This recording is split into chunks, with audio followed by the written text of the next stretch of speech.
আজি মই দেখুৱাব বিচাৰিছোঁ সেলফকে আমি আইব্ৰ'জনো কেনেকৈ আঁকিব লাগে তাৰ কাৰণে প্ৰথমতে আপোনালোকে চাব পাৰে কম্বিং ব্ৰাছ এডাল ল'ব কম কৰি ল'ব আৰু তাৰপিছত ব্ৰাছ লৈছোঁ এংগল ব্ৰাছ তো এইটো শ্বেড মই ব্যৱহাৰ নকৰোঁ যিহেতু মই আইব্ৰ'জোৰ ডাৰ্ক হয় যদি বোলে পাতল হ'লে হয় দেন মই এইটো কালাৰ ইউজ কৰিলোঁ হয়তো মই এতিয়া এইটো আৰু এইটো কালাৰ অকণমান মিক্স কৰি লৈছোঁ অকণমান ছাইডৰ পৰা কৰিছোঁ দেই দেখিছে এতিয়া মই ভিতৰৰ ফালে সোমোৱাই দিছোঁ মানে ফাৰ্ষ্ট মই আউটলাইনটো কৰিছোঁ ষ্টাৰ্টিঙৰ পৰা নহয় আমি অলপমান এৰি পেলাই আমি ড্ৰ কৰিব লাগে ফ্ৰণ্টৰ ফালে মই অকল এটা কালাৰে লৈছোঁ যিহেতু আমাৰ সন্মুখৰ ফালে সদায় আইব্ৰ'জোৰ লাইট হ'ব লাগে পিছত মই যিখিনি খালী আছিলে সেইখিনি মই অলপ ফিল কৰি দিছোঁ মই কৈছিলোঁ ষ্টাৰ্টিঙতে মোৰ এক্সট্ৰা হেয়াৰ বহুত আছে কাৰণ মই থ্ৰেডিং নাই কৰা এতিয়া মই সেইখিনি কেনেকৈ ক্লিন কৰোঁ আপোনালোকে চাই যাব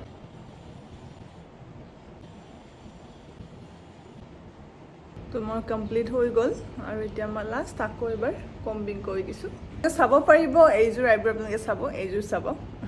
তো আপোনালোকে বুজি পালেনে বাৰু আজি ভিডিঅ'টো চাই সকলোৱে জনাব আকৌ লগ পাম নেক্সট এটা ভিডিঅ'ত পেজখন ফ'ল' কৰি ৰাখিব তো বাই